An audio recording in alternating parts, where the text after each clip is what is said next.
নাটোরের বড়াই গ্রামে দেশনায়ক তারেক রহমানের ৩১ দফা বাস্তবায়নে লিফলেট বিতরণ ও ধানের শীষের পথসভা।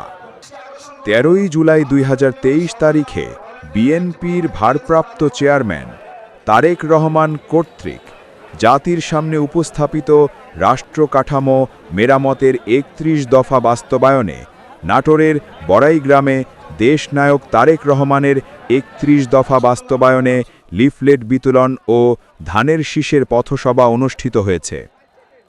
আজ সোমবার বিকেলে নাটোরের বড়াইগ্রাম উপজেলা বনপাড়া বাজারে বড়াইগ্রাম উপজেলা বনপাড়া ও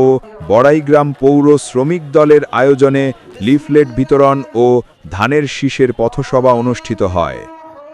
এ সময় উপস্থিত ছিলেন জেলা বিএনপির সিনিয়র যুগ্ম আহ্বায়ক আব্দুল আজিজ, বনপাড়া পৌর বিএনপির সাবেক যুগ্ম আহ্বায়ক এবিএম ইকবাল হোসেন রাজু, বনপাড়া শহর যুবদলের সভাপতি মিজানুর রহমান মিজান, বড়াইগ্রাম উপজেলা শ্রমিক দলের আহ্বায়ক মুন্নাফ খান, বনপাড়া পৌর শ্রমিক দলের আহ্বায়ক জালাল ভুইয়া, বড়াইগ্রাম পৌর শ্রমিক দলের আহ্বায়ক সিরাজুল ইসলাম সিরাজ, বড়াইগ্রাম পৌর শ্রমিক দলের সদস্য সচিব মাসুদ রানা সহ বড়াইগ্রাম নেতৃবৃন্দ উপস্থিত ছিলেন। এ সময় বক্তারা ধানের শীষের প্রার্থীকে জয়ী করার জন্য সকলকে আহ্বান এবং ঐক্যবদ্ধ হওয়ার জন্য সকলকে আহ্বান জানানো হয়।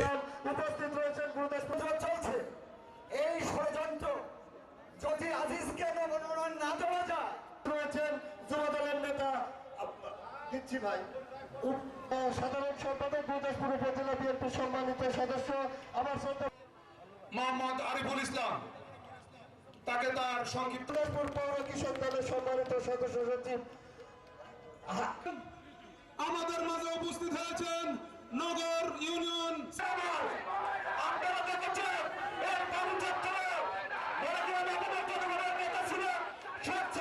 সংগ্রামী সাথী বন্ধুগণ,